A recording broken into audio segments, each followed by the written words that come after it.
नेतृत्व में, जिनके मार्गदर्शन में उत्तराखंड के अंदर लगातार हमारे एनसीसी कैडेट्स आगे बढ़ रहे हैं और अभी गणतंत्र दिवस की परेड में भाग लेकर वापस आए।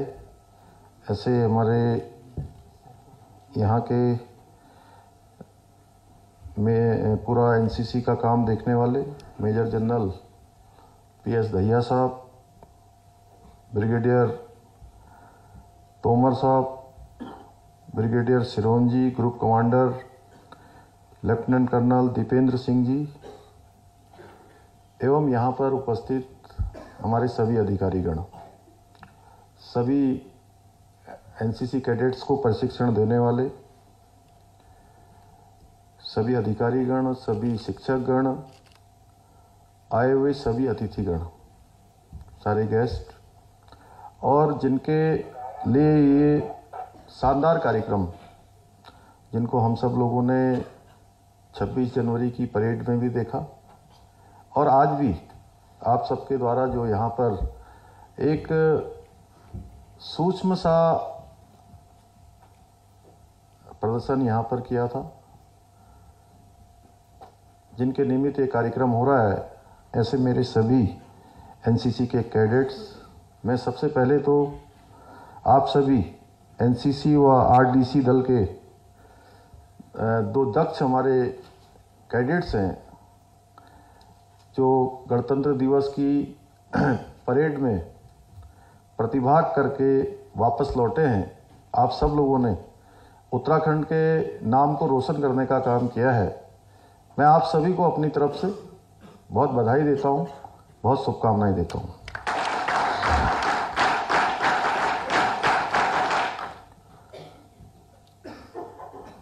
मेरे सभी एनसीसी कैडेट्स, सभी अपने युवा साथियों से मैं कहना चाहूँगा कि आप जिस गौरवशाली संगठन के आप कैडेट्स हैं, उस संगठन से जुड़ना हर किसी युवा के लिए, हर किसी छात्र के लिए, छात्रा के लिए एक बहुत गौरव का विषय है।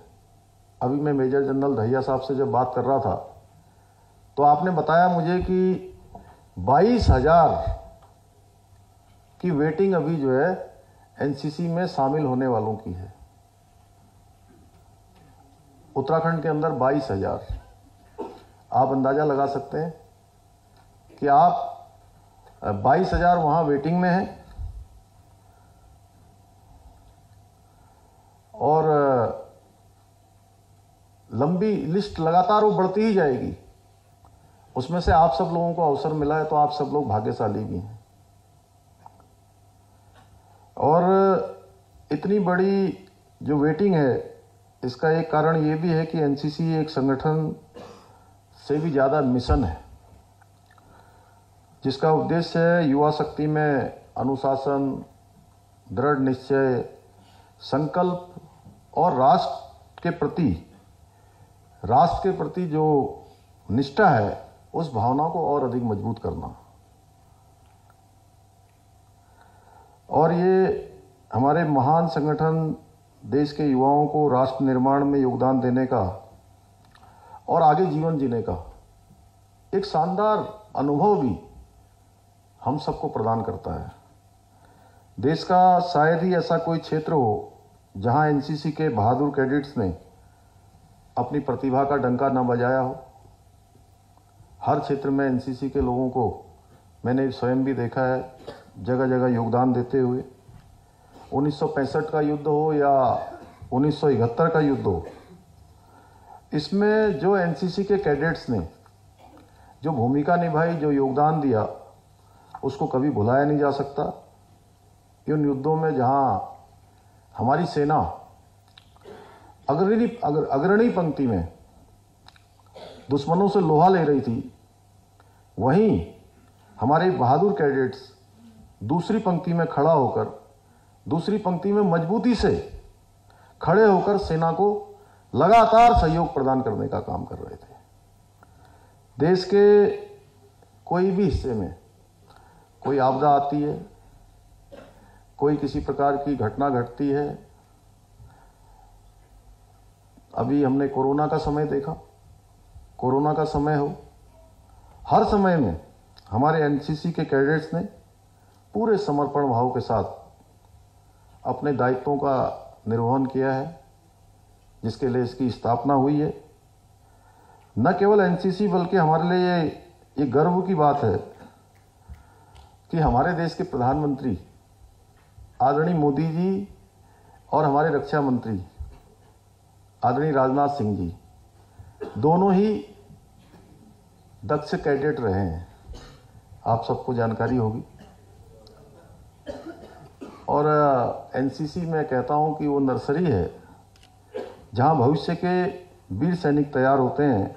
इसलिए वर्तमान में एनसीसी के विस्तार और आधुनिकीकरण पर आदरणीय प्रधानमंत्री जी का विशेष जोर है और विशेष उनका फोकस है। उनके केंद्र बिंदु में जहां देश के अंदर संचालित होने वाले तमाम सारे अभियान हैं, तमाम सारी योजनाएं हैं, उन योजनाओं में भी उनके अगर केंद्र बिंदु में सबसे कोई प्राथमिकता में है तो उसमें हमारे एनसीसी के कैडेट्स हैं।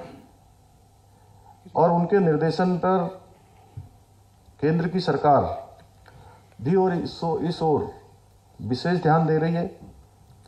आदरणीय प्रधानमंत्री जी की योजना है कि अगले आने वाले समय में 1 लाख नए कैडेट्स तैयार किए जाएं। और उसमें से मुझे बड़ा अच्छा लगा कि मेजर जनरल दहिया साहब ने जो जिन एनसीसी कैडेट्स की छात्राओं को मेरे हाथों यहाँ पर प्रोत्साहन दिलवाया, उनका सम्मान किया, उसमें भी जो 1 लाख नए कैडेट्स बनने हैं उसमें से भी प्रधानमंत्री जी की योजना है कि 1/3 छात्राएं हों, 1/3 हमारी मातृशक्ति से हों। इतना ही नहीं, सरकार की योजना है कि जो हमारे बॉर्डर्स के इलाके हैं उन क्षेत्रों में एनसीसी का कार्य और अधिक बढ़ाने का है। और मैं धन्यवाद करना चाहता हूं मेजर जनरल दहिया साहब का, श्रीमती दहिया जी का, कि आपने मुझे भी जब इस कार्यक्रम के बारे में बताया तो मुझे अत्यधिक प्रसन्नता हुई कि मैं आज अपने देश के होने वाले भविष्य, देश के कर्णधार,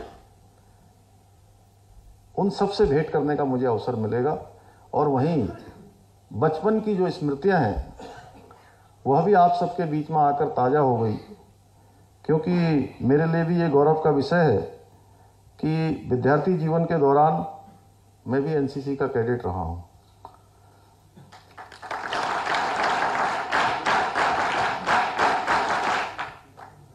एनसीसी के माध्यम से जिस अनुशासन, कर्तव्य निष्ठा, राष्ट्र के प्रति समर्पण भाव को जो हमने सीखा, जो उस समय प्रशिक्षण प्राप्त किया, शिक्षा प्राप्त की, आज उत्तराखंड के मुख्य सेवक के रूप में भी जो कार्य करते हुए मेरे सबसे अधिक अगर कोई चीज़ काम आ रही है तो एक तो एनसीसी का वो प्रशिक्षण, और जो दूसरा सेना के साथ रहना बचपन में, अनुशासन, समय पे काम करना और दृढ़ इच्छा शक्ति, संकल्प, ये सारी की सारी सीख आप सबके बीच से ही प्राप्त हुई।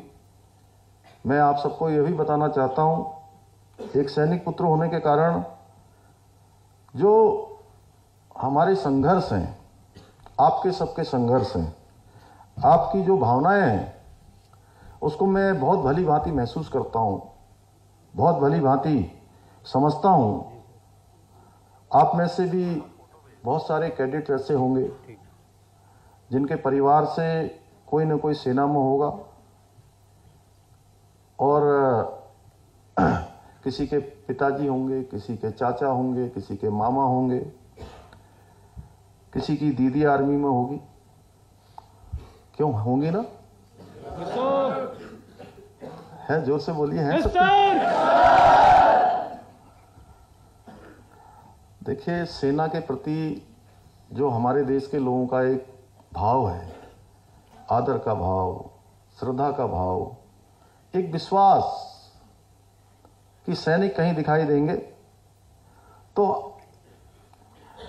मन में एक श्रद्धा का भाव आ जाता है कि देश की रक्षा करने वाले, अनुशासन में रहने वाले, कठिन जीवन जीने वाले और अपना सब कुछ लगाकर देश के ऊपर कोई संकट ना आने देने वाले। इसका एकमात्र कारण है कि सेना के जवानों के प्रति हमारे देश के प्रत्येक नागरिक के मन में स्वाभाविक रूप से सम्मान और गौरव की भावना होती है। मैं अपने सभी कैडेट साथियों से कहना चाहता हूं कि हमारा देश विश्व में एक युवा देश के रूप में आज हमारी पहचान बन गई है। जो हमारा अनुपात निकाला जाता है उसमें भी युवाओं की संख्या जो प्रतिशत है बहुत ऊपर है और प्रदेश भी हमारा वह भी युवा है। 22 साल का कालखंड इस प्रदेश का भी पूरा हो गया है। मुझे जहां आप सबको बधाई दे रहा हूं वहीं एक और जो कर्तव्य पथ की जो इस बार की ऐतिहासिक जो परेड थी, राजपथ से कर्तव्य पथ पहली बार हुआ। मैं प्रधानमंत्री जी का अभिनंदन करना चाहता हूं कि यह कर्तव्य पथ नाम आया और उसकी पहली परेड हुई। पहली ऐतिहासिक परेड में जहां आप सब लोगों ने उत्तराखंड के नाम को रोशन करने का काम किया, उत्तराखंड के नाम को चमकाने का काम किया, वहीं जो मानस खंड की झांकी थी उत्तराखंड की, उस झांकी को भी देश में पहला स्थान प्राप्त हुआ।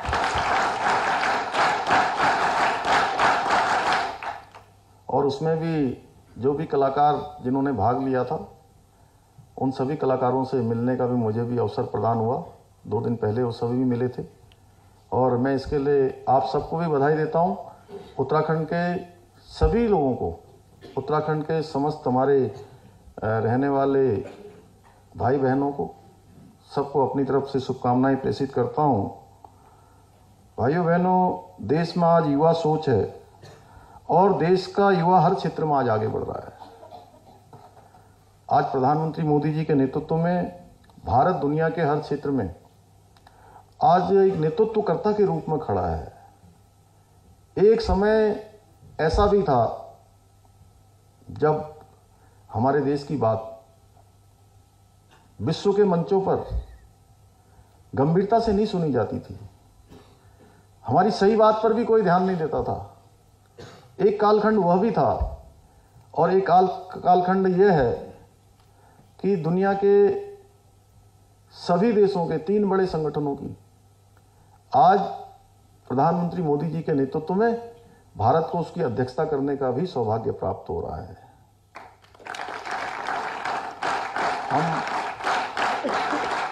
हम G20 की बात करें, आज G20 की अध्यक्षता हमको मिली हुई है। संघाई के सम्मेलन का और क्षेत्रीय जो हमारे सभी देश हैं उनकी अध्यक्षता का मिला हुआ है। अभी हमको मिलेट वर्ष जो भारत सरकार के अनुरोध पर संयुक्त राष्ट्र ने 2023 को मिलेट वर्ष घोषित किया है। हम कुछ सालों पहले चले जाएं, योग हमारी संस्कृति है, योग हमारी जीवन पद्धति है। हर कोई योग वर्षों वर्षों से करता आया क्योंकि योग जीवन जीने की पद्धति है, निरोग बनाने की पद्धति है, स्वस्थ बनाने की पद्धति है, अपने बुद्धि को स्थिर करने की एक पद्धति है। वह पद्धति भी पूरी दुनिया में गई। वह भी हमारे देश के प्रधानमंत्री मोदी जी के आह्वान पर पूरी दुनिया ने योग को मान्यता दी और 21 जून को पूरी दुनिया के अंदर योग दिवस मनाया जाता है। ये नया भारत है। अभी रूस यूक्रेन युद्ध होता है। रूस यूक्रेन युद्ध के समय में जहां देश के हजारों बच्चे, हमारे बेटे बेटियां यूक्रेन के अंदर फंसे हुए थे, उनको वापस लाने की बात थी। वो वापस नहीं लाए जा रहे थे क्योंकि वहां पर भीषण युद्ध चल रहा था। तो भाइयों बहनों, हमको दुनिया कितनी गंभीरता से लेती है, हमारे प्रधानमंत्री जी को कितनी गंभीरता से लेती है, ये इस बात का प्रत्यक्ष उदाहरण है कि 4 दिनों तक प्रधानमंत्री मोदी जी के आह्वान पर, उनके अनुरोध पर रूस और यूक्रेन दोनों ही देशों की सेनाओं ने 4 दिनों तक युद्ध विराम किया। भारत के हर बच्चे को लाने का काम हुआ, भारत के सारे बच्चे आए। इतना ही नहीं, भारत के बच्चे तो आए ही आए।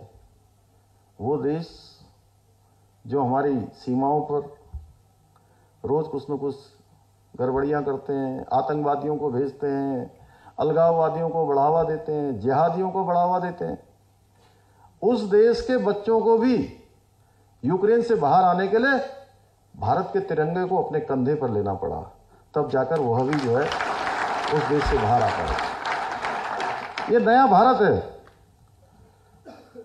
साथियों।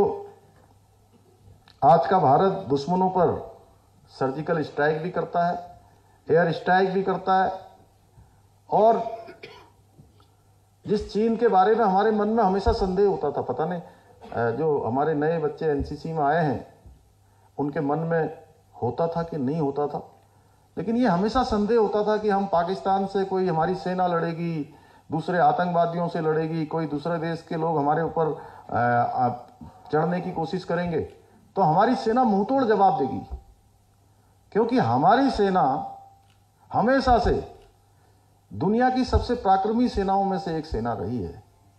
अदम्य साहस, वीरता, शौर्य, पराक्रम हमारी सेना की पहचान रही है, कभी इसमें कोई संदेह नहीं रहा है। लेकिन कुछ चीजें जो हमको विरासत में मिल जाती हैं,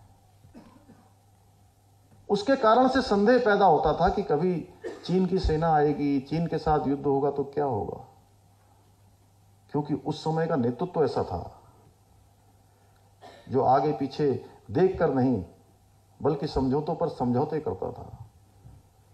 भाइयों बहनों, आप लोगों ने देखा जब गलवान की घाटी में चीन के सैनिकों ने हमारी ओर आक्रमण करने का प्रयास किया तो हमारी देश की सेना ने उनको मुंहतोड़ जवाब देने का काम किया। अभी अभी आपने त्वांग में देखा होगा, कोई भी क्षेत्र हो, आज कोई भी सेना भारत की ओर अगर आंख उठाकर देखती है तो भारत की सेना उसको मुंहतोड़ जवाब देने का काम करती है, क्योंकि हमारे पास आज एक विजनरी लीडरशिप है। आज ऐसी लीडरशिप है जो केवल और केवल देश के लिए सोचती है, केवल और केवल हमारे देश की चिंता करती है। उसके एक नहीं अनेकों उदाहरण हैं। चाहे आज कोरोना की बात करें हम, अभी कोरोना का जो कालखंड आया, इस कालखंड में जहां दुनिया के देश, उनकी अर्थव्यवस्थाएं पूरी तरह से बिखर गई, अर्थव्यवस्था अव्यवस्थित हो गई, वहीं हमारे देश के अंदर सबको वैक्सीन लगाने का काम हुआ, गरीब लोगों को मुफ्त में राशन देने का काम हुआ, 80 करोड़ लोगों को। और वहीं जो हमारी अर्थव्यवस्था 10वें नंबर पर थी, वह अर्थव्यवस्था आज दुनिया की 5वें नंबर की अर्थव्यवस्था हो गई। यह नया भारत है। यह तभी संभव हो पाया जहां हमारा नेतृत्व भी है और हमारे देश के युवा भी हैं जो हर क्षेत्र में आगे बढ़ रहे हैं। साथियों, जिस देश के युवा के अंदर अनुशासन हो, दृढ़ इच्छा शक्ति हो, निष्ठा हो, लगन हो, उस देश का विकास तेज गति से उस तेज गति से होने को कोई नहीं रोक सकता। आज आदरणीय प्रधानमंत्री जी के नेतृत्व में सबका साथ, सबका विकास, सबका विश्वास और सबका प्रयास, यह मंत्र आज देश को आगे बढ़ाने का काम हो रहा है। और हमारे प्रत्येक युवा, उनके मन में भी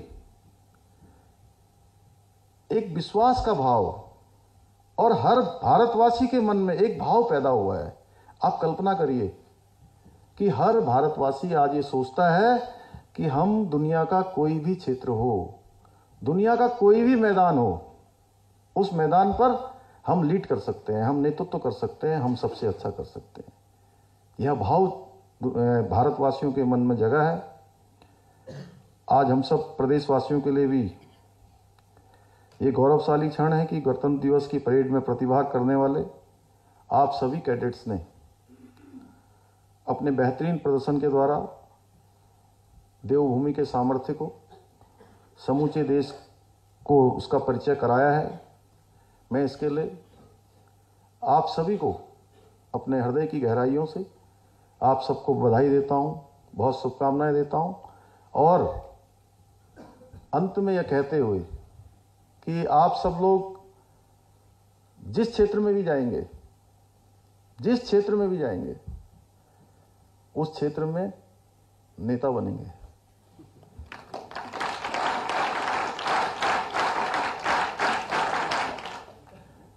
अब वो नेता, आप लोग कहीं सोच रहे होंगे कि कहीं ऐसा तो नहीं कि सबको जो है कुर्ता पजामा पहना दिया जाए और नेता बना दिया जाए, चुनाव में खड़ा कर दिया जाए। वो नेता केवल चुनाव में खड़े होने वाले नहीं होते हैं।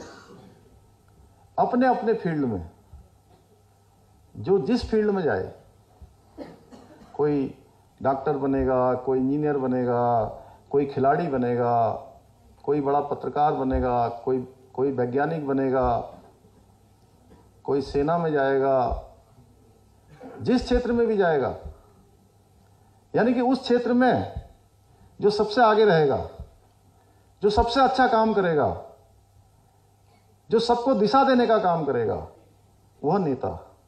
मैंने इसलिए कहा कि आप लोग जिस क्षेत्र में भी जाएंगे, उस क्षेत्र में नेतृत्व देने का काम करेंगे, लीडरशिप देने का काम करेंगे, सबको राह दिखाने का काम करेंगे और अपनी पूरी कैपेसिटी के साथ। और हाँ, ये जरूर है कि ये कालखंड ऐसा कालखंड है, ये आप लोगों के जहाँ ट्रेनिंग हो रही है, प्रशिक्षण हो रहा है एनसीसी में, ये कालखंड आपके जीवन में दोबारा कभी नहीं आने वाला है। अब मैं सोचूं कि मैं दोबारा से कैडेट बन जाऊं, बन सकता हूं क्या? तो इसलिए आप भी लोग भी अगर 10 साल 15 साल बाद सोचोगे कि अब हम दोबारा से सीख लें, दोबारा से पढ़ लें, दोबारा से विद्यार्थी बन जाएं, क्लासरूम में बैठ जाएं, तो वैसे व्यक्ति, विद्यार्थी और शिक्षार्थी, वो संपूर्ण जीवन भर रहता है। जब तक उसकी अंतिम सांस चलती है तब तक कुछ न कुछ सीखता रहता है। लेकिन ये पढ़ने वाला, शिक्षा वाला, सीखने वाला और ये विद्यार्थी वाला और ये क्लासरूम वाला, ये समय न मेरे जीवन में आया, न मेजर जनरल दहिया साहब के जीवन में आया है, न आपके जीवन में आएगा। इसलिए इस समय का पूरा संपूर्ण सदुपयोग करिए और जो काम दिया गया है, जो काम सामने है, उसको पूरे मनोरथ के साथ करिए, पूरे समर्पण के साथ करिए, पूरी इच्छा शक्ति, संकल्प शक्ति लगाकर मिशनरी बनकर और जीवन में संकल्प लेकर, उसमें कोई विकल्प नहीं आना चाहिए। संकल्प में अगर विकल्प आ गया तो संकल्प टूट जाएगा, रास्ते हमारे दूर हो जाएंगे, मंजिल हमसे भटक जाएगी, सपने हमसे रूठ जाएंगे। और संकल्प में विकल्प नहीं आएगा तो संकल्प पूरा होगा, हमारा जो लक्ष्य है वो हमको प्राप्त होगा और जो हमारा मिशन है वह भी पूरा होगा। मैं आज पुनः आप सबको बहुत बधाई देता हूँ, बहुत शुभकामनाएं देता हूँ और आपके मंगलमय उज्जवल भविष्य की कामना करते हुए अपनी वाणी को विराम देता हूँ। जय हिंद।